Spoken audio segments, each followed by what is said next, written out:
Have you never made two of your boyfriends kiss? No. Really? Should I? Yeah, it's pretty easy. Actually, let me speak on Coldplay. And we want John Green on the podcast. And John Green, please come on the podcast. That's that me espresso. And we all agreed that the guy who looks stinky is hotter. If you guys can't see, Blair is holding an energy drink with her hand and pointing with her other three fingers, kind of establishing what a shoreline Where kind there's of a shoreline. is. No, Salem is which city, baby? Oh. Between February 1692 and May 1693, more than 200 people were accused of witchcraft in Salem, Massachusetts. By the end of the Salem witch trials, the Massachusetts Bay Colony had executed 14 women, 5 men, and 2 dogs. My name is Blair. And I'm Carley. This is Girl Historians. The Salem Witch Files.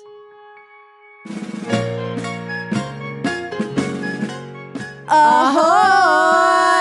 Welcome back to Girl Historians. I'm Carley. I'm Blair. And this is the comedy podcast where we talk about history. This season is the Salem Witch Files. We're talking all things Salem witch. And if I'm not mistaken, is this our last real proper episode of Salem Witch? Wink, wink. Wink, wink. Wink, wink. Wink, wink. Do we have something special lined up planned before Maybe. we start the next season? We can say, because this will be up by the time it's announced. We're going to Salem! We're going to Salem, Massachusetts. Destination Salem, aka the Salem Tourism Board has invited us to go to Salem. And the way I am feeling like a Kardashian. Absolutely.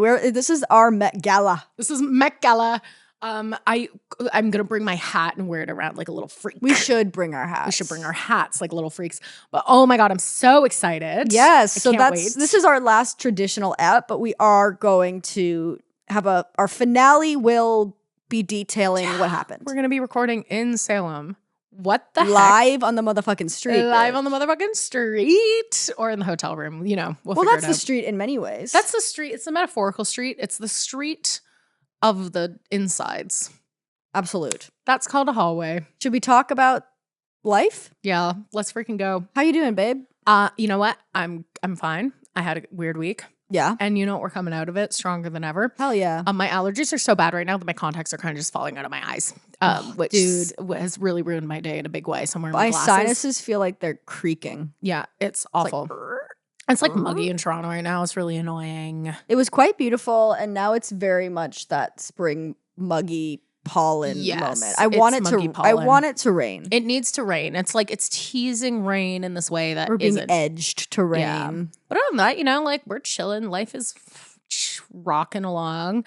You saw Challengers. I saw Challengers, which I really want to talk about. I have Let's not talk stopped about thinking Challengers. about that. I love Challengers. I want to see it again because I quite simply need to. I really, really liked it. When I was in the theater, it was the first time in a really long time that I was watching a movie in the theater. And granted, I didn't smoke weed before seeing it, and that was maybe the first movie in 6 months I've seen in theaters without smoking weed. Smoked weed? And my heart was pounding. I was so into it. Super high anxiety. So the stakes were super high, which I love because it's not an inherently high stakes.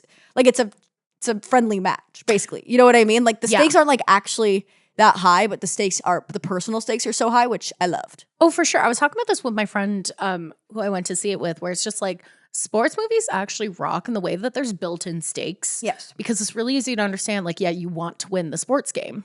But I think where they fail sometimes that I think Challengers succeeded is because the director is the director of Call Me By Your Name, and he doesn't care super about horny. Absolutely, it's very horny, but he doesn't care about tennis. He's not a tennis guy. And I don't really care. I like tennis fine, but I'm not watching it. But because he makes you care about it, which is really good. I think having somebody come in who's not just inherently tennis is interesting. And it was very guttural too. Everything felt very there were and I've never played tennis, but there were many moments in the movie where I was the scene where Zendaya goes to the boys' hotel room. I was oh, I've been here. But you haven't, but you have. But I have. Yeah. But it was just very oh, this feeling it's giving Call Me By Your Name is really good at that too, where it's just I've never lived in an Italian villa, but I've been here emotionally in the way that you're conveying what this space kind of means. Yes. And the music was so good. It's the same guys who did the music of The Social Network. It's so fun. When I saw it and I went home, I saw it with my sister opening weekend. Huge. And then we were on the subway and somebody was, and I have nothing but sympathy for them, but having a mental health crisis and calling me a white And points were made. And point So we taken. just kind of like got onto the subway and my heart was beating because you're getting yelled at. You know what I mean? Yeah. Like it's not like I hate getting danger yelled at. wasn't happening. It's just your body reacts to yelling. Actually, I'd rather you punch me in the face than No, yell at I me. think I would react better. Yeah. And then we ran into Alessandra Vite, who had also seen it, and we were talking about it. And then so like it was just like a lot of like a lot was happening. So then by the time I was walking home from the subway station, because the bus never comes to the subway by my house, I could just listen to listening to the soundtrack and hoofing it, and it was quite a vibe. It's amazing. The soundtrack is perfect walking music. But I will say to that, there's nothing worse than running into someone when you're just like in a bad, like in an overwhelming moment. Well, here's the thing that was really tough about it. So I was with my sister and Alessandra was with her cousin. Mm-hmm. So we're all four of us. And Alessandra gets off first. And then I have to get off. Oh, so it's the two people who are and your sister. So I said to them as I was getting off, I was like, great talking. I don't think that you two have any social contract where you have to keep talking. Yeah, you guys could probably just part. Yeah, and then afterwards Katie was like, it was really good that you said that because it really did free us of being like, somebody had like addressed. Because I was like, you don't even, and they also weren't even like really driving the conversation because they didn't know each other. No, for sure. So once we left, it's like, what are you even going to talk about? There's nothing worse, especially like being stuck on like a long-ish subway ride with someone that you kind of know and having to make conversation is like a personal purgatory for me. You really have to know the person and be excited to see them or they can talk. But more often than not, I'm like, I'll sometimes literally just be like, hey, and then put my headphones on because I'm like, we don't want to talk to each other. This is because you feel there's some kind of social contract, and I get that. Absolutely. But we don't have to do this. Yeah. There's people that I like see and you're in excited. public, and I'm like, you're like, oh my God. But there's a lot of times, even like, so often, like if I go to like influencer events, which I don't usually do unless there's some kind of like, it's like a movie that I want to see or like, you know what I mean? Like I go if there's like something I want to do because more often than not, they are truly the dregs of society. Like just the worst events you can ever imagine. Damn. Hey, just we're trying to get invited to the Wicked premiere, Carly. You can't say that on the just pod. rancid energy, Hey, horrible catering. Unless you're Wicked. They're always like, it's an Premiere open bar and then it's tickets. Like, so it's not really an open bar. No, I hate this. This is one of my personal pet peeves. Like, is it an open bar or do you get drink tickets? There's such a difference. It's not an open bar. It's not an open bar is when I go back and forth and get like 5 shots of tequila. Exactly. That's what I want. But whenever I go to those, there's always 3 people or like it'll be a handful of people, and some of them will be happy to see, but a lot of them are just people I like went to university with and who are in media. Oh yeah. And God love them. Like I do like, but it's just one of those things of being like, now we have to talk unless I am like, okay, nice chatting with you. And do you know what I mean? Yeah. Like, I don't want it. This happened at 6 too, although I had fun at that 6 thing because you were there and Anya was there too. Yeah. But usually it's just like 500 influencers looking at their phones and going to the step and repeat. It's dark. It's a really dark energy. Dark. It's dark. That's not what Salem's going to be like. Salem's going to be fun.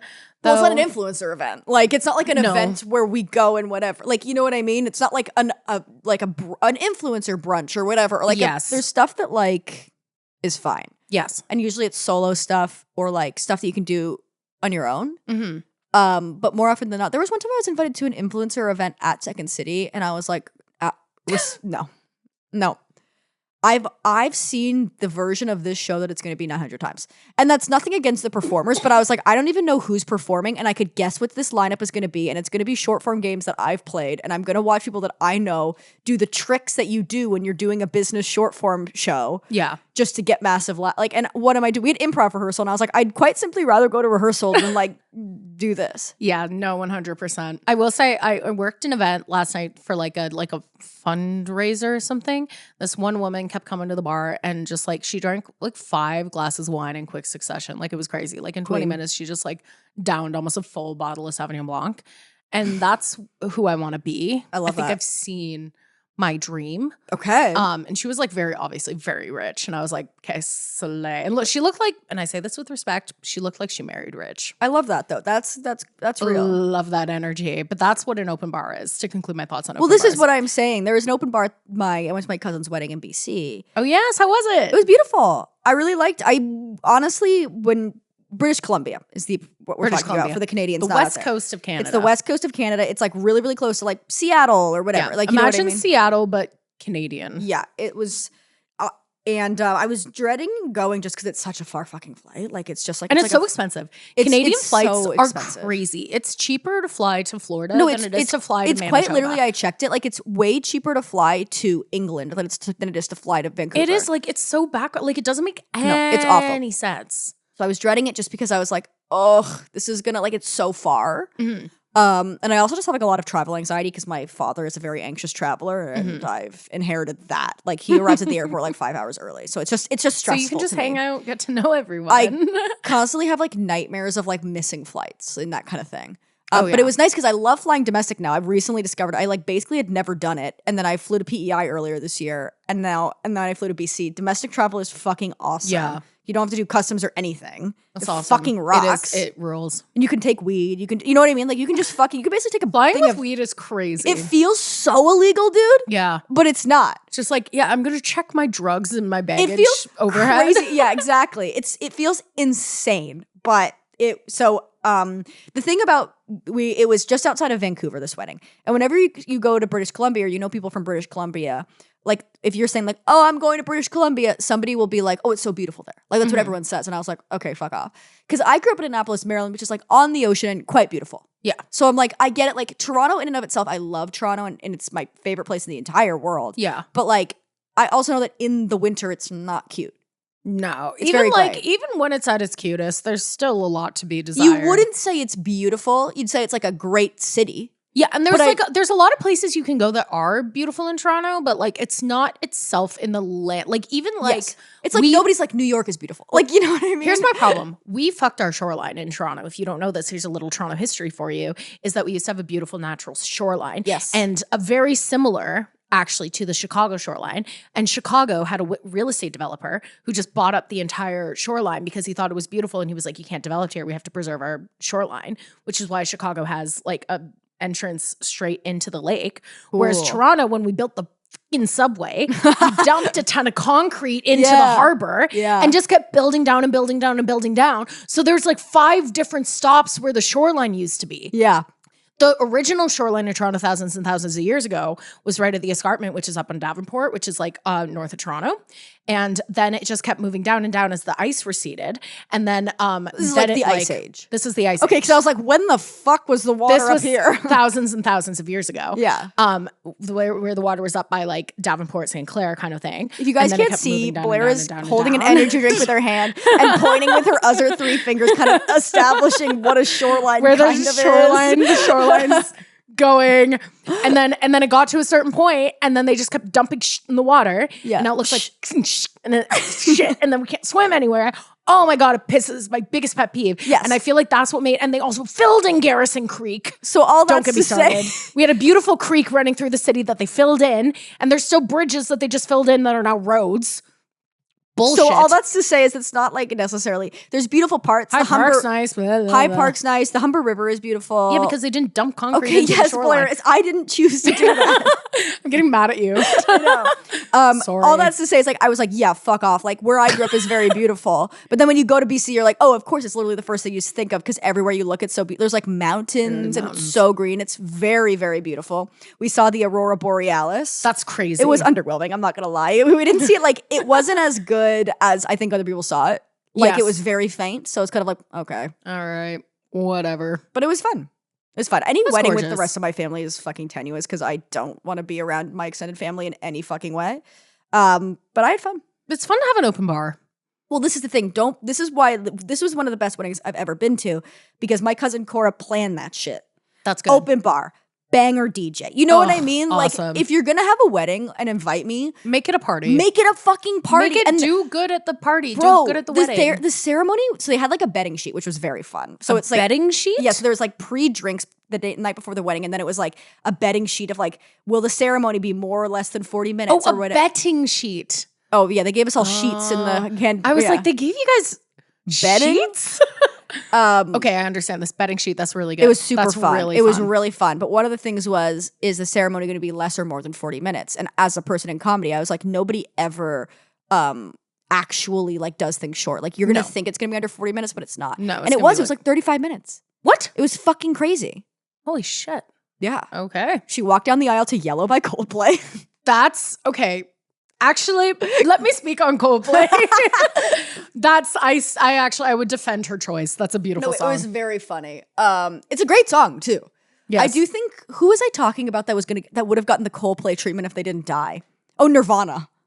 Oh, for sure. I was like, if Kurt Cobain didn't die, like Nirvana would eventually kind of become like the Red Hot Chili Peppers or Coldplay, where they get a little corny in their later years. But well, even like Coldplay, because Coldplay used to be cool. Oh my God. Well, there's music history guy on TikTok, and I wish I remembered his name off the top of my head, but he's fantastic. He tells these like stories where he'll like tell the story and then he'll reveal who the story is about at the end. Cool. And he did one for Coldplay, and he like at the beginning I was like, oh, this is like a punk band for sure. And at the end it was Coldplay, where it was this one like A&R exec who basically followed Coldplay around being like, this band is really, really good, and really had to fight for them because they were so kind of like weird that no one really got what they were doing. And it's only really like since they became like super commercialized, which even I would defend them a bit, that like they've handled commercialization like relatively well. Oh, definitely. I had only really learned about Coldplay later because Reese and I'm a little bit younger than you, and I'm like 5.5 years younger than Reese. Okay. And he loves Coldplay. And I would always joke being sense. Like, that's fucking corny. Like, why the fuck do you love Coldplay? Because when I became aware of the culture, Coldplay was firmly commercial. Oh, yeah. Like, Chris, what's his last name? Chris Martin. Chris Martin was like on Modern Family for an episode. Yes. Like, do you know what I mean? Like, I was only aware of Coldplay when they were like Ed Sheeran now kind of thing. Of like very, very commercial. Mm-hmm. Great music, but they're like a big band, right? Yes. So I was like, this is very weird because you don't usually like he doesn't really like Ed Sheeran or whatever. Yeah. And he's like, Coldplay used to be cool. Oh, yeah. Like it used to be like the kind of thing that's like the 1975 or whatever, where it's like indie music for normie teens. They were kind of like more like Radiohead, I feel exactly. Like just kind of something like, it's like what gets you into more indie music kind of thing. Yeah, they were like a gateway band. Exactly. For sure. And I didn't know this, and I was like, that's so interesting. Like there's just very often, because it's not that many years, but there's certain things where like you can figure out the cusp of when something happens, where it's like, oh yeah, to me I'm like, Viva La Vida is Coldplay. Do you know what I mean? Oh yeah. Like it wasn't even like Fix You was already out. Like I remember like Coldplay on the radio. You know? Absolutely. Well, even like when Viva La Vida first came out, I was a kid, and I remember just being like, oh, this is like, I didn't realize you could do like an album like that's like a concept like this. Yeah, that's awesome. Like that was very eye-opening. Like as a kid, you're just like, oh my God, like this is a whole thing they're doing. And I think Coldplay does what Taylor Swift also does really well, in that they never give this indication that they are in any way embarrassed of their audience. Like that's why I think they've handled it well, where it's like, they're like, yeah, we're kind of like a big band. Oh yeah, what about it? 100. It's the same thing that like why Nickelback. I'll defend Nickelback till the day I die. Yeah, because they're geniuses with their marketing. Yeah. Like if they had gotten mad about the memification of them or how popular they were getting, or that their fans were kind of like quote unquote cringe, they would have just been another like, where's Three Doors Down? You know what I mean? Like where's all these other bands that they came up with, but we're still talking about Nickelback? Like they're not particularly very much better than any of them. They just understood who they were. Yeah, that's really impressive. That's a sickness I do not have. Like I don't know. Like I think the Nickelback fan? No, I just mean like I think it's really admirable to know who you are. To know who you are and be comfortable with it. Oh my God, it's huge. Yes. It's huge. It's a level of self-assuredness I do not have. Yeah. But I also think it comes with like age and experience. I think so. Every single year, this is why when we talk about, if you're young, just like hold on, life gets better. But truly, like every year I get more and more into my 20s, like the more my brain is cooked and everything feels fine. Oh yeah. Like absolutely. This year for me is really about like a change of pace. Like I feel like I've gotten so much better in my brain at like not comparing myself to others, because I've muted every single person I follow on Instagram, and love and light to them. But I just can't see other people doing. Yeah. I need to internalize that other people can succeed, and it's not the scarcity of it all. You're 25 this year, right? Like you're 25. Okay, 25 is huge, I feel like, just because like it's the kind of year like that you stop caring a little bit. This is what I want. And I'm not saying that like I'm so far out at 25 that like I'm looking back on it with like blah blah blah. But like I think that there like truly was like I felt a shift in my brain where I was like, oh, like it actually doesn't really matter what other people think of me. This is exactly, and that's not to say that like, oh, I'm no longer self-conscious or I care about what people think about me in any way. It's just like it's easier to process and not everything's so personal. Well, 25 24 was bad. Like, not the year itself, but turning 24. It's rough. Was tough. And you leave your early 20s. This is exactly it. Because everyone I talked to was like, yeah, no, 24th birthday is not fun. But the actual year is totally fine. Like, I feel very, like, assured, and my brain feels like a lot more whatever. I just, like, need to, we've talked about this, like, we'll talk about John Green because I watched Paper Towns last night and I want to unpack it. And we want John Green on the podcast. And John Green, please come on the podcast. Listen. Please. Listen. John Green, you could come on, bring any niche you want and come talk to us. It could be tuberculosis. You could talk about tuberculosis. Surely there's some other historical shit. You could talk about David Foster Wallace. I read Infinite Jest. Exactly. We really have just that in crash common. course history, like bring that energy here. John Green. But he like got really famous and then like pretty much like rejected that, like being like, oh, I do not want to be this famous. Mm-hmm. And I do think like in my brain, like I have such a sickness of like thinking that like I do not do well with a lot of eyes on me. In like a broad sense, like anything that I do is quite niche. And what's nice about that is that it feels like the people that see it get it. Like whenever somebody's like, "Oh, I like your videos," it's always like somebody who is literally me. Like it's my in the demo. My demographic is me. Yeah. So it's always fine. But I would never like. I find the idea of mass appeal really scary. You know. Well, and then you can't control it in that way. That's what I think is scary about it. People, because then it means that people are going to see your stuff that don't get it. 100%. And they're going to criticize it and you're going to be like, right, but you just intrinsically don't understand it. I always think about people who are models. Yeah. And how it's just like so much of your following is just based off of like who thinks you're like pretty. And that's not to discount it. I think the models are cool as hell. And especially just like in terms of like setting fashion trends, I think is like a really slept on part of like, oh, you just follow them because you like her outfits. Like, yeah, dude, like, do you know how hard it is to find someone who dresses in a way that you think is cool and you want to emulate? Like, people say that like when you see like a supermodel at a shoot, like every single photo, they like move constantly, but every single photo is usable. Like, yeah, there's a real skill to it. Oh my God, it's so skillful. But it does mean that like, honestly, your like how lucrative you are directly is attached to like mass amounts of people finding you attractive. This is the thing where it's just like when you're completely into like the mass appeal, that's really kind of like, how do you like handle that? That's well, really, it goes really away. shocking. That's the thing that I think is like you can't control it because it can grow quite fast, but it also goes away because you're being consumed by just like the massive amounts of people. I don't know. I have a real like thing that I need to work through about being misunderstood, and I think that my brain equates the two of like I find it really hard when things that I make are seen by people that it's like, I'm like, well, it's not for you. Yeah, like, do you know why what are you I mean? watching it? Yeah, like it's not for you, and your criticism of it is wrong. Like there's people who like the criticism is correct, stupid. but if you're in the demo and you have a criticism of it, I'm like, absolute. But if it's not for you, what are you doing? Yeah, 100%. And it's also just like, it's hard to just like be like, give up control in that way where it's just like, some people just won't like me. And it's not like like them getting what I'm doing isn't even necessarily something that they're thinking, because like there's a lot of people that I just find distasteful that I'm sure that like they feel like I just don't get what they're doing. Yeah, totally. But I'm still just sort of like, yeah, but like I don't really care to spend energy trying to understand you. Yeah. But the idea of someone else doing that to me is somehow offensive. It's violent. And I'm like, it's actually crazy that you wouldn't actually engage with what I'm putting out. Should we talk about Salem, I guess? Oh yeah, I guess we should talk about Salem. Even though I really just want to talk about challengers. Oh, yes. I'll say what I said. He looks fucking filthy. Yeah, the one guy, Josh O'Connor. Is like clean and he's got a sharp jaw. And we all agree that the guy who looks stinky is hotter. No, and honestly, everyone's the other guy's stinky that was and like hot. God tier. But I do think that it was amazing I'm costuming because Josh O'Connor like looks like he smells like they talk about how he's got this ugly tank top on at the end, and I'm like, that tank top is they have him in like ugly ass like plaid athletic shorts and like a black like tank. But he looks like the way that I don't know what they've done, but there's something about it that like he's the kind of guy that you know when you walk past him, he smells like BO and it's sharp. Yes. It's like, yeah. I also love Zendaya. Like, I just really think like she has such small boobs. And that, no, but like, and it makes me feel so good because she's so hot. Like, she's so hot in this movie. And I'm like, okay, work. If she can do it. She's got such small boobs.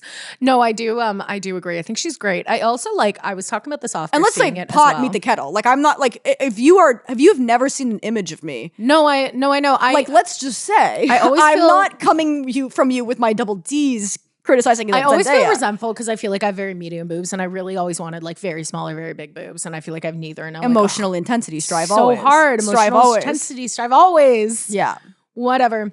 Anyway, we'll start talking about Salem, but all I have to say, Challengers is so good, and it really makes me happy that Zendaya is producer on that because I'm like, oh, she has taste. She does have taste. Whenever I see a clip of her talking online, because I fell down the Zendaya rabbit hole a little bit after seeing Challengers, and there's one clip where she was talking about how she fired a publicist because she was upset about how her hair and makeup were for a photo shoot, and her publicist was like, well, they have had a black girl on the cover in a while, so let's just be happy that we're here or whatever, and she fired her or whatever. I was like, I think she's so intentional with her career and so smart about the projects that she does. Like, I remember the other day she was on Dancing with the Stars. Like, her climb, she's kind of Sabrina Carpentering in a sense that like she's been climbing to this moment since she was like 8 years old. Since she was like 8. Like, she's been it's the slowest burn ever. Like, she was in Disney Channel and whatever, Dancing with the Stars, Spider-Man finally, but then to like being seen as like a real actor, like she fucking has been working her ass off for years. Well, this is the thing when you see people and you're like, oh, they're so young, like this is so unfair, and it's like, yeah, but they've had a 20-year career already. It's crazy like, how long she's been in the spotlight. Same with like Sabrina Carpenter or Olivia Rodrigo too, because for sure I watched Sabrina Carpenter when she was on Girl Meets World, the Boy Meets World.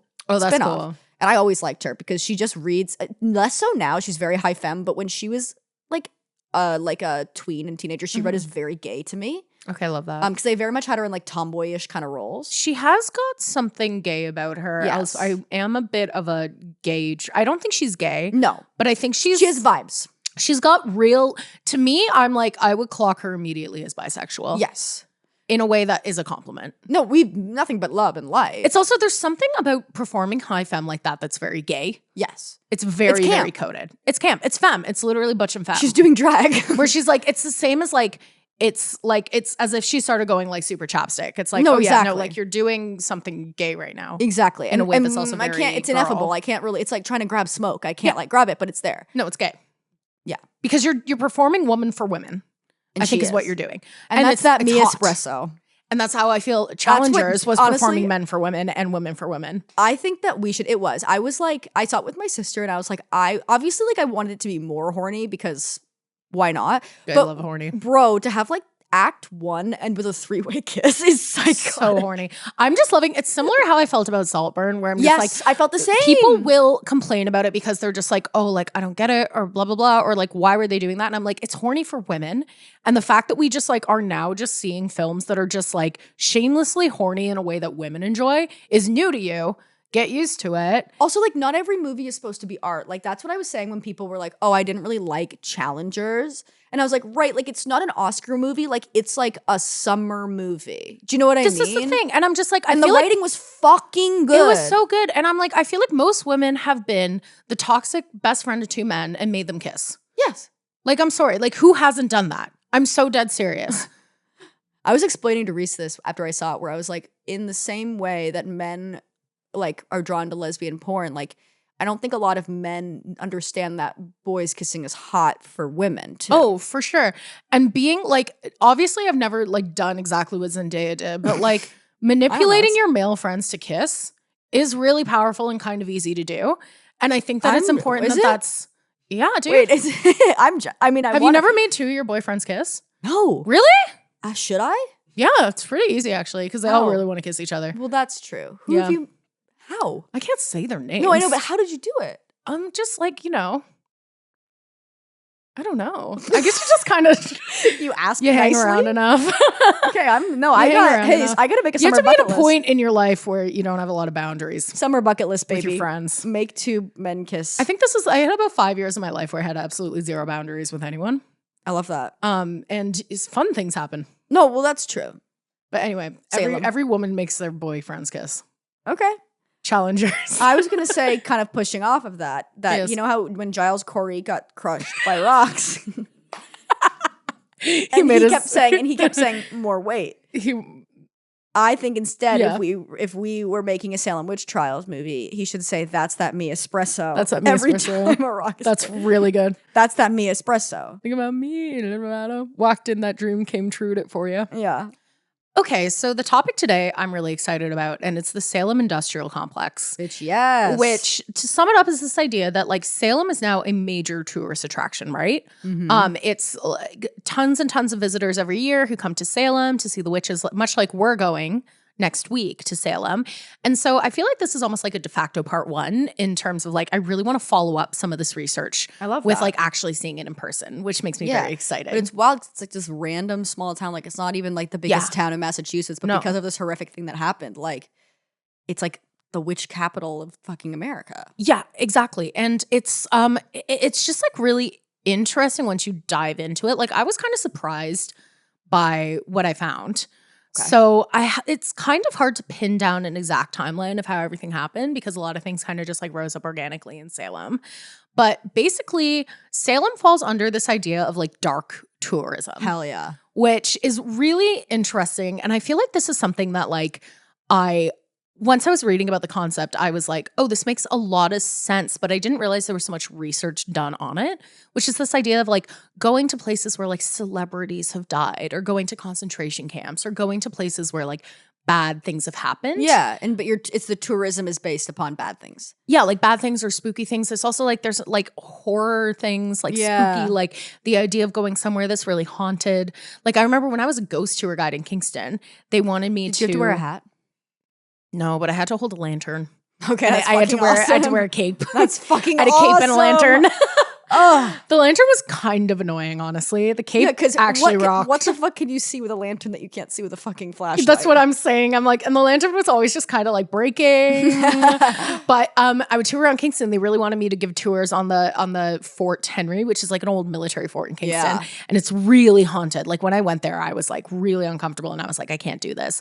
And it was like, that's very much what it is, where people go there and they go on ghost tours because they want to hear about like the war.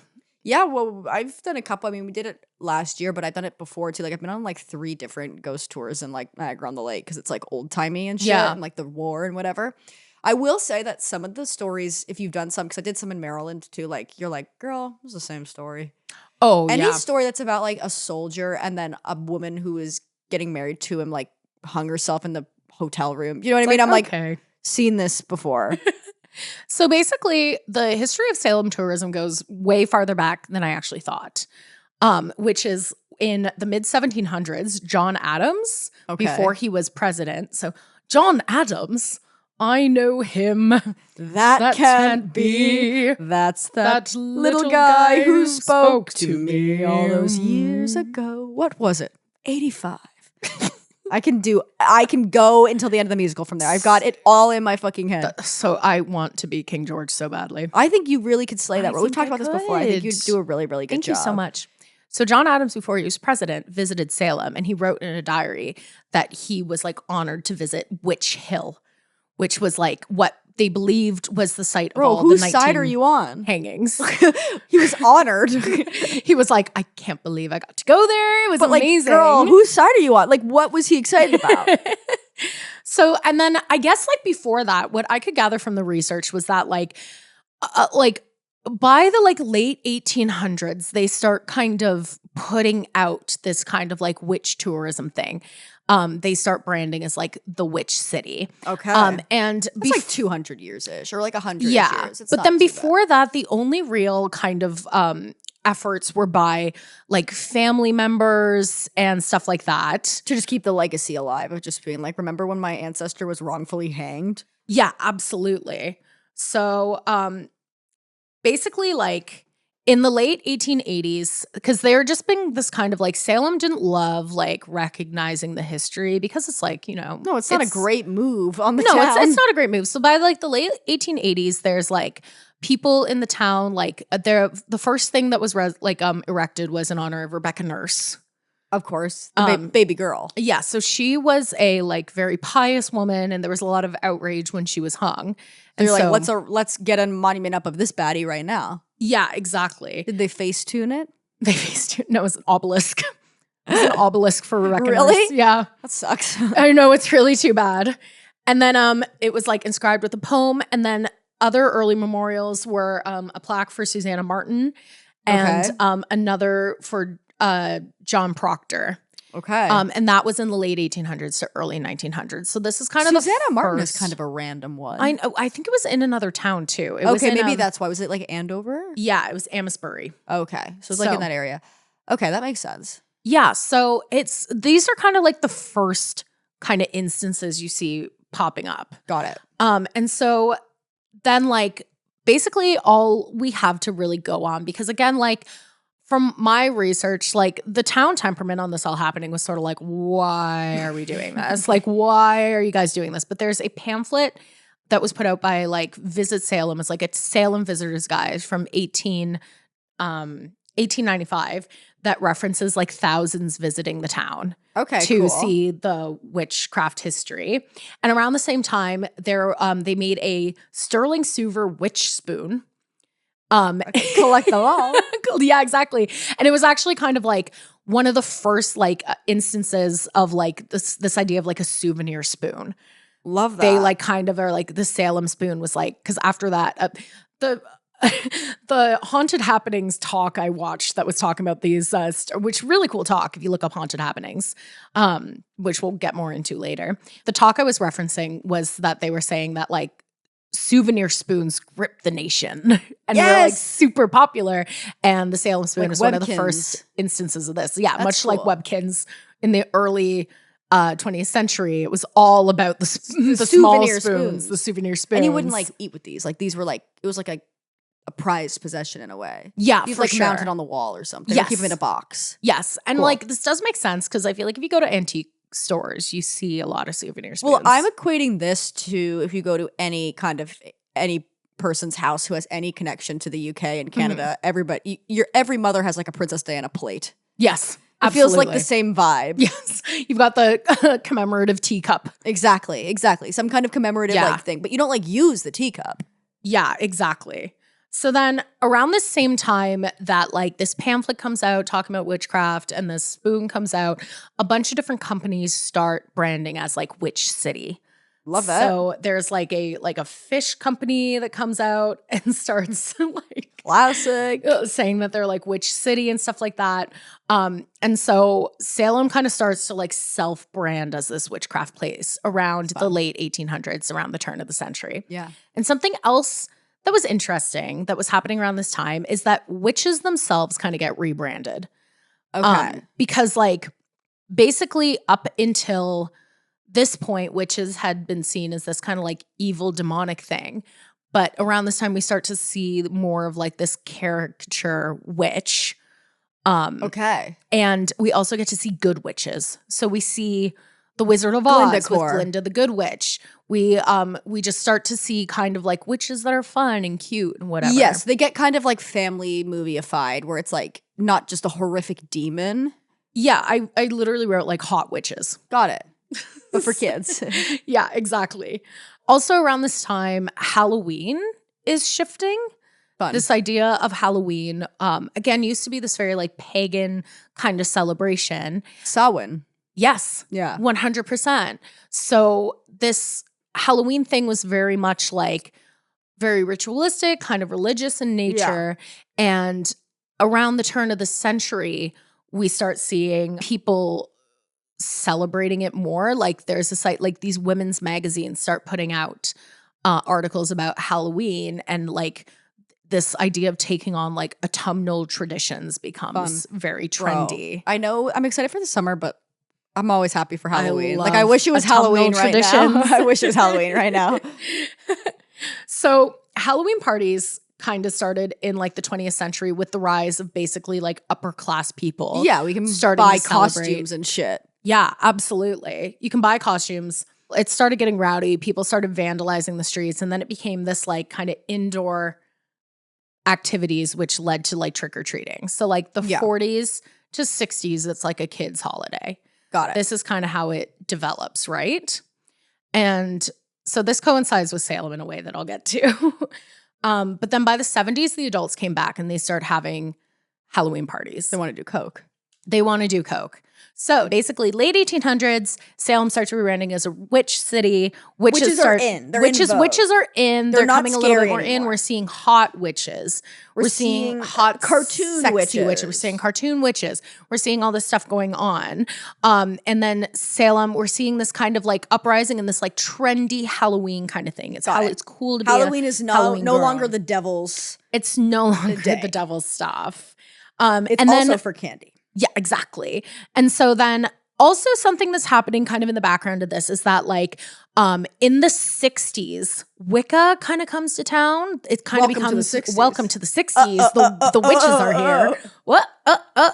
So Salem also was kind of low-key in the background, becoming the safe haven for people who practice modern witchcraft, right? So in the 60s, you see this influx of witches moving to Salem. So now Salem's got a bunch of also real witches who were like, well, I know I'm not going to be persecuted here because it's witch city, baby. Let's fucking go. Yeah, lightning doesn't strike twice. Lightning doesn't strike twice. Like, they're not going to kill me again. That'd be crazy if we turn on the news and they're killing witches in Salem again. That would actually be the and we're like, twist of the year. awkward. We're doing the podcast there next week. I think the vibes will be off. Yeah, so the vibes are going to be pretty weird when we get to Massachusetts. Yeah. But so also something that's happening around this time is that, again, like the hot witches, but there's 3 pieces of media that kind of come up that really influence this influx of like tourism. Let's hear it, baby. Which is The Crucible, as we know, in the 1950s. Yes. Was kind of this like historical recounting. There's also a book called The Devil in Massachusetts, which is another like historical recounting of the Salem witch trials. And then you've also got the TV show Bewitched. Fuck yes. Who is she's a hot witch living her hot witch life. Rebooted by Nora Ephron with Will Ferrell and I believe Meg Ryan. Oh yes, iconic. Universally panned. And Nicole Kidman. That's Nicole worse. Kidman. That's actually much worse. And I did see that in theaters. As you should. It's interesting you say this because when we did the pop culture episode and we went through the 3 popular witch rom-coms. It was before, we didn't talk really about Bewitched, but it is interesting. Like it starts in like the 1930s and goes up into the 1960s. So it's like all coinciding, if that makes sense, of like when witches are in the pop culture and seen Absolutely. as like that first one, I forget what it was called, but it was like a rom-com. I mean, it's not like actually a com. There was no com. It was rom. It was rom. It was not funny. It was not funny. I did not laugh once. It's about she's escaping the Salem witch trials. Yeah. And she's like has to be saved by her love interest. And then there is a rom-com where one of the women was burned at the Salem witch trials and cursed all of the descendants of her persecutors. Yeah. So it's like not only are these about witches, but it's like quite it's about Salem. You know what I mean? Because like, you know, and Hocus Pocus, but like, you know, it's not just like, oh, I'm a witch. It's like, no, Salem is witch city, baby. Well, witches are just like in vogue also because like rich people are doing Halloween now and dressing up as witches. And Vogue and Women's Wear Weekly what is a cunty Halloween costume? They're literally being like, this is the cuntiest pumpkins. I was the a witch cuntiest this Halloween. hats. Like, and witch is a great fucking costume. Well, exactly. And we went to Comedy Bar and everybody was like dressed because comedians love to put on the shittiest Halloween costume you've ever seen in your entire life. Nightmare. And it was me and comedian John Blair was just dressed as a skeleton. And we were like, reject modernity, embrace motherfucking tradition. This is the thing. It's tradition. Let's just keep tradition the classics going. are the classics for a reason. I was supposed to be Wonka with Reese. We were supposed to be 2 Yes. Wonkas. And then I had to host a show and I chickened out because I looked so bad in my Wonka costume. But he was already out. So he was already out dressed as Wonka. Wonka and and you I texted were him, I was witch. like, I can't do this. I can't do this. I have to be witch. I like have to be witched. I absolutely abandoned him on the Wonka. I feel so bad. That's so funny. But yeah, so Bewitched has an episode called The Salem Saga. They're filming The Salem Saga, and that is kind of like what really sets it off in the 70s. So we've had this like 70 years of buildup basically from Salem being like, we're Witch City, here's our witch spoon. And Bewitched is like, oh, bet? Yeah. Let's do it, baby. So basically you have like 200, 300, how many I can't count, 200 years of people just coming to Salem, visiting, being like, the witches are here. It kind of moving through. When we go to Salem, we forgot we have to go to like Giles Corey's grave. Oh, yeah, and you have to say that you're absolutely. going to shoot me with a BB gun tomorrow. Yeah, I'll shoot you with a BB gun so his ghost will come up. Exactly. This is apparently Giles Corey's ghost will come up in the graveyard if you threaten violence the next day. Yeah, if like a So we're bad trying thing's going to this out. happen next day. So if you go, I'm going to should shoot you with a BB gun tomorrow. I'm going to shoot you with a BB gun. Oh, but you're going to say gun, but it'll I'm be going a to shoot BB you with a gun. And so there you go. I'm going to threaten to shoot Carley and hopefully we see a ghost. Gun. Yeah. The baby. Gun. Gun. And then Giles Corey will be there and I'll say, what if instead of more weight, you said that's that me espresso? You say, have you heard Espresso by Sabrina Carpenter? Yeah. And he'll be like, okay, yes. so here's my plan for Salem. And you can clip this shit. Yes. Okay, so everyone knows. Yes. we're gonna go to the grave of Giles Corey. We're gonna threaten violence so his ghost appears. And then the moment he appears, I'm gonna have Espresso by Sabrina Carpenter queued up on my phone and I'm gonna play it to him. And then he'll finally be able to rest. Yeah. Because once you've heard Espresso by Sabrina Carpenter, what else is there to do? Clearly you were waiting till you heard Song of the Summer 2024 to cross. Exactly. And then Giles Corey. then he can go to heaven or hell. I don't know. Heaven, probably purgatory. Probably purgatory because he did murder that servant. He did murder a bunch of people, probably. And that's on that note, Espresso. Because I'm a singer. I have to keep moving. My legs are so sore. So I'm just going to keep. I'm if you're sorry. watching the video, you're going to see some real bisexual poses happening. I'm Can't so sit sorry. still. Can't sit still. I know my mother clowned me. She was like, I watched your podcast and you might be uncomfortable the way you're sitting. I'm like, Girl, let me live. let me live. I don't know what I'm doing. I don't. She's like, is that bad for your scoliosis? I'm like, everything's bad for my Everything's scoliosis. bad. You lift a couch once a week to bad move it to here. have scoliosis. Yeah, we got to get you a brace. It's fine. It's too late for that. So in Bewitched, they have this episode set in Salem in the 70s. Scoliosis. Yes, I can. It's the 70s. It's mild scoliosis. It's not even that bad, So it's the 70s. It's the 70s. You love to tongue pop when you start a sentence. It's because I'm from Scarborough. Sure. Anyway, let's go. You're hearing it now? Now you got in my fucking head. I know, I'm sorry. Thanks I shouldn't have said that. nothing. It's fine. So in the 1970s, the tourism starts to really pop off. So we've had like all these years of build up to this, basically. Yes, bitch. Halloween's hot. Halloween's in. The witches are hot now. The witches are no longer demons. No, they're a cunty Halloween costume. They're a country Halloween costume. And also a religion. Yeah, people are into Halloween like it's never been before because of the rich ladies who are like, I actually fucking love pumpkins now. When we think the pumpkin spice latte is, by the way, new. I actually love pumpkins now. By the way, I actually fuck so much with pumpkins now. Do you remember the pumpkin spice latte slander the last couple of years being like it's a dumb drink? I know. I'm like, I remember I love Scream Queens, one of my favorite shows.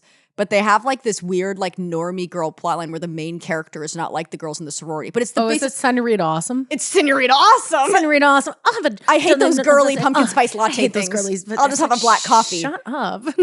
And then he's like, "What's your name for the coffee cup?" Like to write on. Senorita And she says, Awesome. "Senorita Awesome." This is the problem I have with writing stuff, where I've gotten feedback before that a lot of times my stuff to an audience might read, like if it's a script or whatever, it reads as lightly misogynist because every single woman character is insane. Yeah. And any male character is kind of stupid. Yes. And that's because I'm coming from a performer standpoint where it's like it's way more fun to have a character be like funny and a maniac and crazy Absolutely. than it is to have them be like, you guys, what are you doing? What are you doing? I hate. No, one of my biggest writing pet peeves is when there's one character who's just like, actually, isn't this whole situation crazy? I'm like, I hate it. And once you start seeing it, especially in comedy right now, I don't know who told everyone that every sketch and improv scene needs to have one character that's just like, It's crazy. this whole thing's pretty stupid, isn't it? Like, shut up. The audience knows. Especially in sketch comedy. I hate when there's one character who's just like, this is a little too weird for me. Shut up. Your glasses you really have professor glasses right now. Yeah. Shut up. Shut up. And I stand by it. Leah Michelle is in Scream Queens and she has scoliosis and she wears a brace. And they have to let her into the sorority because the dean of the school, played by Jamie Lee Curtis, says that they have to let anybody into the sorority because of their past history of hazing. And it's honestly a really funny performance from Leah Michelle. Wait, they were trying to not. Her name is Hester Prynne. Sorry, was she being. They're all rushing a sorority. Was she getting scoliosis racism? Like what? Well, what's she's that like word? nerdy. Like she's like kind of she's nerdy nerdy. and whatever. Okay. And I think she also has halitosis and whatever. They also have a character So that's she's got a crooked spine and bad breath. yeah, and they also have a character that's a candle vlogger. And it's really funny. Candle vlogger? Like she vlogs online and reviews candles, and they have to let her into the. I hope you don't like loud Midwestern women. No, That woman who's like, I think it's based Bath on Body her. Works and got my peach No, Bellini this candles. is it. Yes, it's based on her, where she's like, they said they year. didn't have it. And then I said, well, check in the back or whatever. It's really, I love that show. Bellini It does candles. not age at all. Like the shit they say is fucking I need crazy. to watch it. You would really like it. It's got good jokes. Keke Palmer in a star-making performance, the most charisma. Keke Palmer. Abigail Breslin. It has Billie Lourd too in her first role. Cool. It's got a great cast. Is that Madonna's daughter? That's Carrie Fisher's daughter. Oh. And Emma Roberts playing like a bitch, which is just the role she's made to play. She, you know what? Okay. I Nick try Jonas. not to care a lot about celebrities, but I think actually Glenn Powell's in it too. I think Glenn Powell's Emma in it. Roberts. Glenn Powell It could be if it's not Glenn Powell, it's a guy that's looks like Glenn Powell. he's out of work surely because Glenn Powell is booking. You know what I mean? Like Ben- if it's Ben not, Howell? it is Glenn. It is. Yeah, it's Ben Howell. Ben Howell. It also has Ariana Grande. Ariana. Head in the clouds. There's a really good. I think I've said this before on the podcast, but my favorite. It has like it has a couple of my favorite jokes in comedy ever. But she said that like all her friends are like Chanel number 1. She's Chanel number 1, and then it's like Chanel number 2, Chanel number 3, or whatever. Yes. Like her minions, and she goes, there was a Chanel number 3, but she didn't want to come like on spring break or whatever. She was like, I'm sick. I got to go home. And I was like, ew, no, stay. And then she went home and she died. So another thing I was right about or whatever. Like she died of like tuberculosis or something like that. John Green. You're going to die of tuberculosis. So. I'm sorry. I'm so sorry. I've ruined your life. I've ruined your life. I've ruined you talking. No, I'm so sorry. No, it's better for my addiction. So we now. I thought you said your addiction. And I was addiction. like, wait, what? Addiction and my addiction. So now we're at a place, it's the 70s, and Salem is seeing this witchcraft tourism really take off. Hell People yes, are really bitch. excited about it. We see the opening of the Salem Witch Museum. We see Okay. more and more things kind of happening. And as it goes on, they're kind of recognizing like, oh, this is getting really popular. Let me Hell just yeah. find Okay, this. 70s. Yeah, exactly. So then the Salem Chamber of Commerce and the Salem Witch Museum in 1982 hosted a festival called the Haunted Happenings on Halloween weekend. Fuck, that's gotta be fun. And I it mean, drew- I'm sure Salem during Halloween is like absolutely a fucking nightmare. Oh, it drew the first weekend in 1982 drew 50,000 people. Oh no. Yeah, so they were like, this will be a fun little festival, and it was pandemonium. They also in 1982 had a parade where there was an elephant. That's just related to nothing. I was just like, how the fuck did it get there? This is the thing. I'm like, whenever they're like, there was an elephant there, I'm like, where did you get that elephant? Also, that elephant is. Where'd you get that elephant? The elephant is intelligent. Don't bring it to say. Like, you know what I mean? Don't do it. So now, 40 years later, this event was a huge rousing success. Obviously, people were losing their 50,000. freaking minds. I feel like people are sleeping in their cars at that point. Oh my God, it must have been insane. So 40 years later, it's still happening, and now happens over an entire month. It's an entire month of just like So it Halloween spreads in out. Salem. And October, dude, I'm so excited to go. I know. October in Salem now is estimated to be like 35% of Salem's like annual economy. Well, yes, because I have read a couple of, and I actually have one in this box over here of books that I'm giving away to the public library, but maybe I'll take it and read it before I donate it all. Yeah. But it's like witch romance books, which I got into reading that's last awesome. October because they're just fucking fun. That's really fun. I think, honestly, at the beginning of this episode, I said I wasn't an expert on romance. And that's just because I think that the girls who love romance, like their depth of knowledge is really deep. But I do have a pretty good knowledge. And a lot of them like take place in Salem and they're fucking fun. But a lot of them, it's like they're real witches, but they'll like be in a fake witch like store. Do you know what I mean? Like they like run like a kitschy tourist store. That's cool. So a lot of the stuff always deals with being like, it's Halloween and we've got to make enough money to save the shop or whatever. That's really what it is, where it's like, it's very true to what is going on in Salem. October to really kind of lace your pockets for the rest of the year. Oh my God, absolutely. So like tourism in Salem. It's funny that we're going in fucking May. It's actually crazy that like doing all this research talking about October, where it's like October is crazy. Like people book hotels like years in advance. I bet.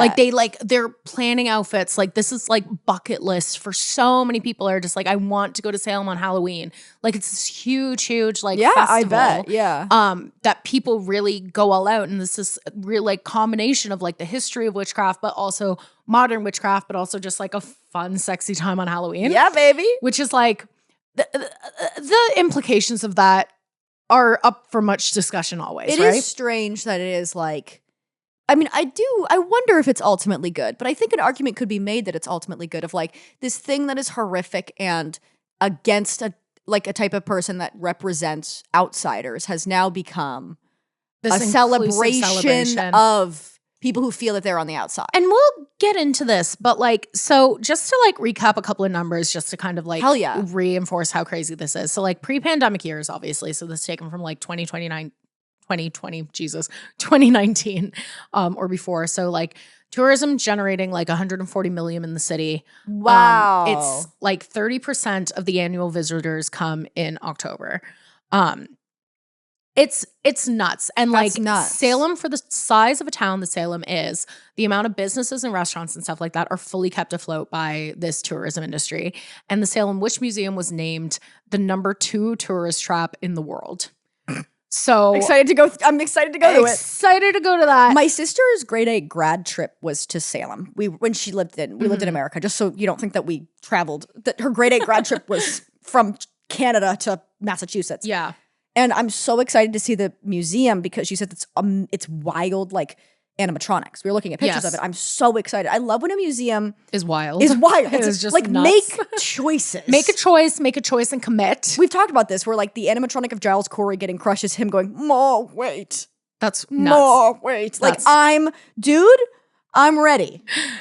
Yeah, it's just like a really interesting combination of things that's going on here, right? Like, because it's interesting, like there was in 1986, the mayor office puts out this thing being like, we need a memorial to the Salem witch trials. And then they unveil it in 1992. And Arthur Miller, the playwright of The Crucible, unveils it. Yeah. And it's really interesting to have this place where it's a combination of like, you know, memorializing something really, really horrible that happened in history combined with this like place that's, you know, very reliant on the tourism industry, but also is this kind of like celebration and also safe haven for witchcraft. But then also it's folded in with the fact that there's like tons of tourists who like the tourism, like a lot of the tourism is to literal grave sites where it's like you want to see where like people are buried. You want to like go through and like go to a mock witch trial where you basically have like hired comedians on stands pretending to be witches, and like the audience. Me in. This is the thing where it's just like, what are the morals of this? Yeah, truly, where that it's is just wild. Like it's a really complicated conversation, and I don't think I have the answers at all. And I was reading a few different takes where it's like, I was watching this talk done by Haunted Happenings, which is the Halloween festival, just about the history of it, and it was really interesting because they were like,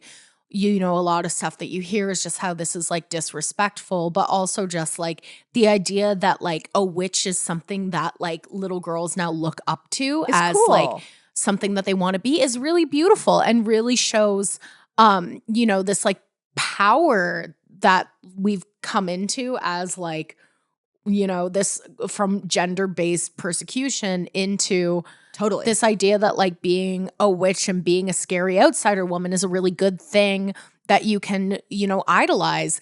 But then it's also coupled with the fact that when you're bringing millions of people into your small town where something really bad happened, it's, you know, is that the best way to honor memory? It's hard. Know. Yeah, this is where I get stuck on it of like, I don't really feel like I can condemn it fully because it is like kind of, it's tourism, but it's like almost like tourism based upon this like weird idea of being like a weird person, which I like.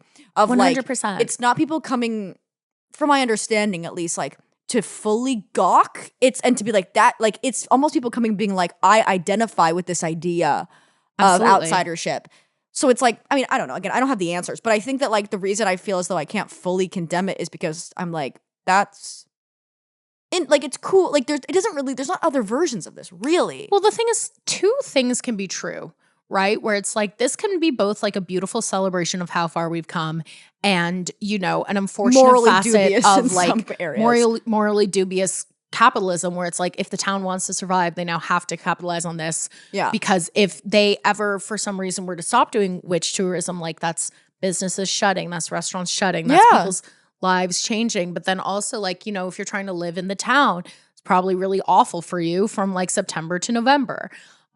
It's like these two things can be true at once, which is why I really like, I don't think that we could even do an episode to like sum up dark tourism, but I have a feeling it's something we're going to return to. Definitely. Because even when we were doing Titanic, I think that does follow under dark tourism as well, where it's like, how do you visit places that are like grave sites. How do you visit places where really horrible things happen? Like, how far out in terms of years do you have to be until it's appropriate to like wear a witch hat at the gravesite of a woman who was murdered because she was kind of weird? You know what I mean? Like it's, which is like that, functionally what it is, right? Yeah, where it's like, is there a time limit on that? What does that mean? Is it better that these things are memorialized in a morally dubious way as opposed to just like fading into the background of history? Yeah.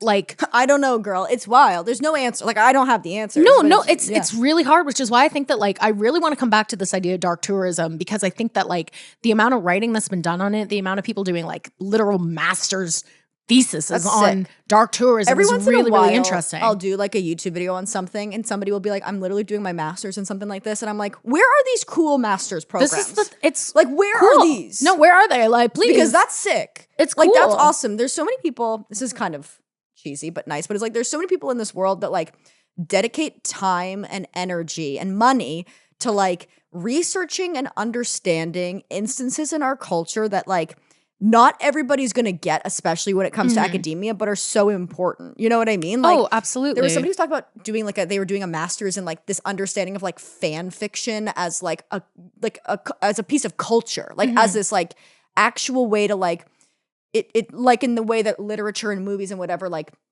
are able to capture the ideals of the time, like fan fiction as an extension is that as well. And I was like, it must be so hard for you to like stand in front of a thesis board and have to explain this thing that they don't necessarily respect as important.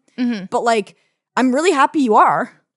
And it's same also with dark like tourism. 100%. And like academic environments like that, like this is why I think it's like really interesting that we have like, you know, mediums like podcasts and YouTube and stuff like that, where it's like you can explore basically any subject you want.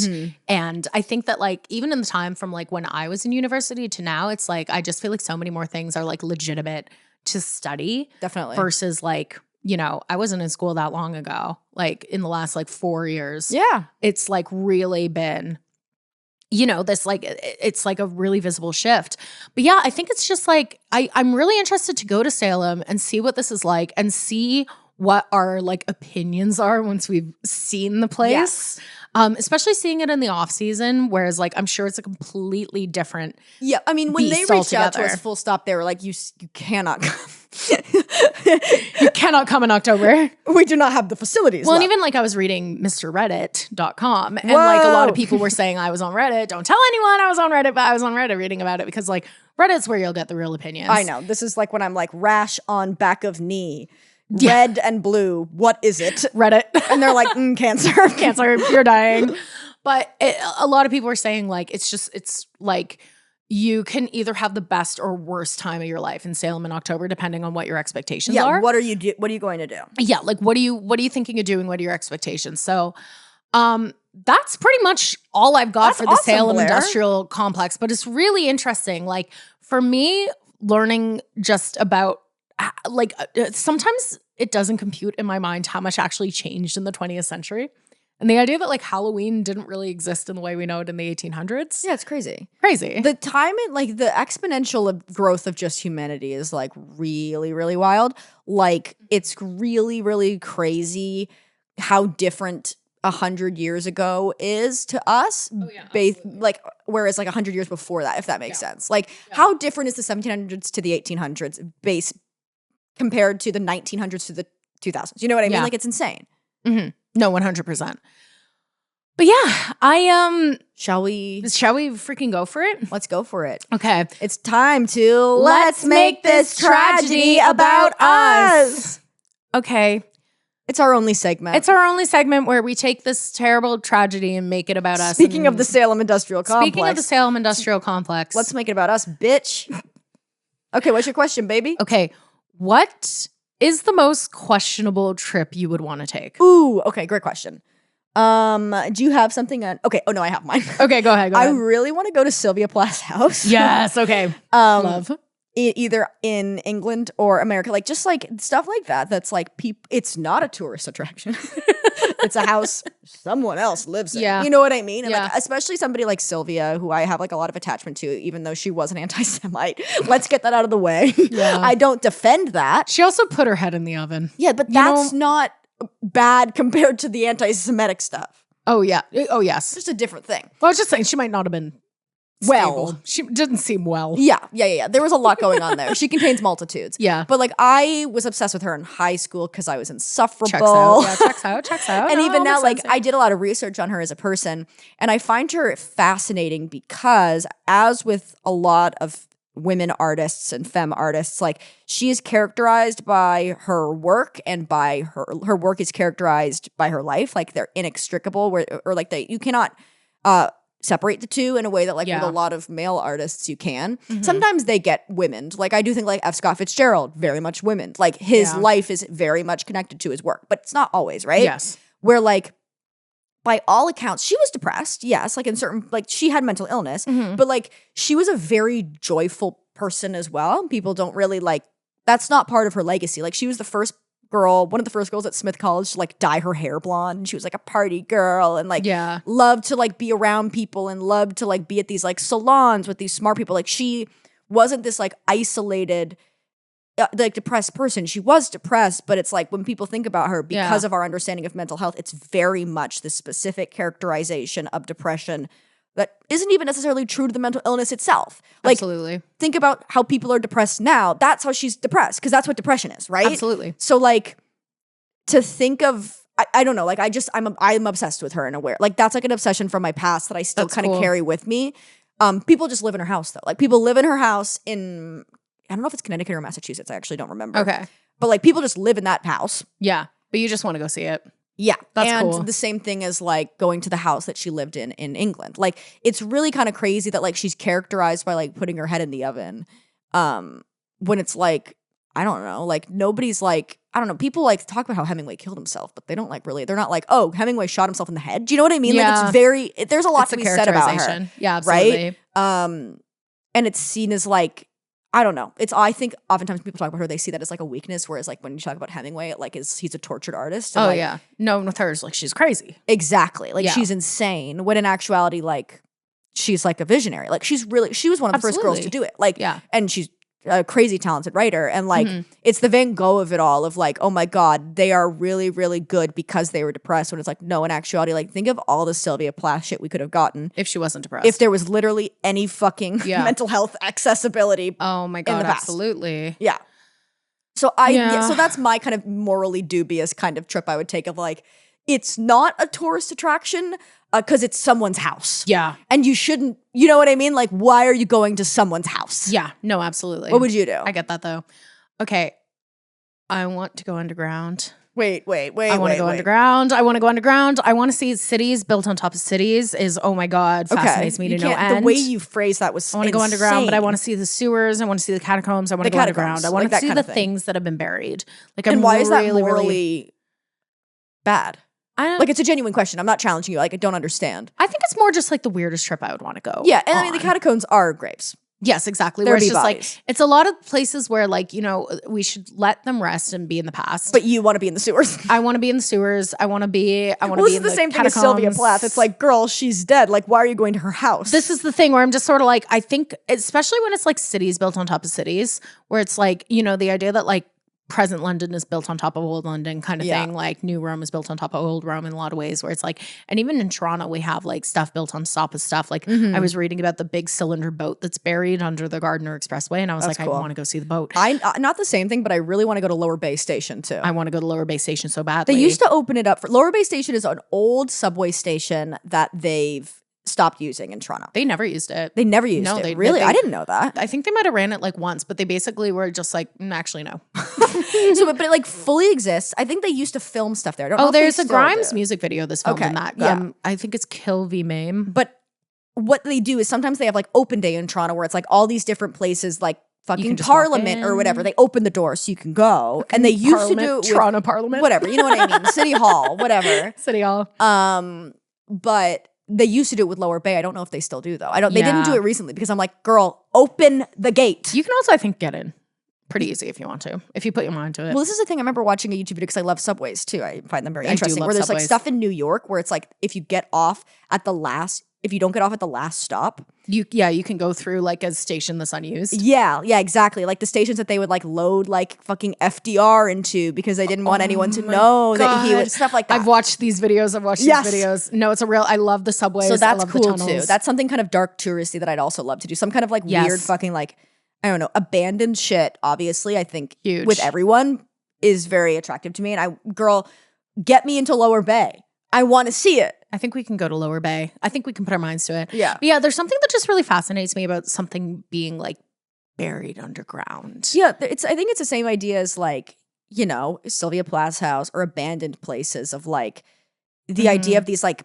places that hold history, but especially with like abandoned places or like something being underground, it's like a place that holds history that is now like that doesn't hold any other history, if that makes sense. Like it's not like I'm sure if you go into like Sylvia Plath's house, it's somebody with like a live, laugh, love coaster. You know what I mean? Like it's a house for someone else. Living, laughing, loving. Exactly. Like so there's other history it's been modernized. There's other history there. Whereas like a city that's just underground or an abandoned place, it's like it's stopped in time. It's stopped in time. Which is why, and I'll link it back, the one dark tourism thing I think I'd really love to do is Chernobyl.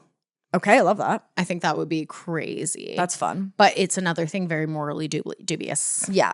But on that note, next time we see you guys, we'll be in freaking Salem, Massachusetts. Yeah. So, I mean, if you want to keep updated, we've decided we're going to like, you don't even understand the amount of content that's going to be produced in Salem. Follow us on the Girl Historians Instagram. I feel like we're going to be taking over. Like, we'll just be live fucking sharing We'll be on shit. it. Like, it'll be crazy. Yeah. Join us on the Patreon. Join us on YouTube, join us on Spotify, join us hand in hand as we sing a beautiful song about the world. We are the world. We are the children. We are the ones to make a better day. But yeah, we're freaking excited. I'm gonna vlog. Have I vlogged before? Not really. We're all going to be congruently vlogging in a way that's going to be a fucking disaster. It's going to be it's going to be VidCon. No, it's like, it's literally going to be fucking Playlist Live. Like, we're collabing for the first time. Playlist Live. Blair's vlogging for the first time in her life. I'm going to vlog. I think I'm going to genuinely make a vlog and post it. I want to vlog as well, because I haven't vlogged in a long time because I don't vlog anymore. Carly's going to make a really good vlog, and then I'm going to make maybe the worst vlog any of you have ever seen in your life. The problem is that, like, when I used to vlog, it'd be around my house, and then people started sending me pictures of stuff around my house, and I was like, well, I simply have to stop. When I moved, I was like, I'm not sharing things in my house because I'm going to get killed. But like no one's going to be able to find me. Stuff around it. They're like, lol, ha ha ha. And they weren't doing it to be like, I'm going to break in, but they're like, isn't this crazy? And I was like, in a way, yes. In a way, yes, that's really scary. Yeah, but I'll vlog in Salem. Okay, love. See you there, guys. Bye. Bye.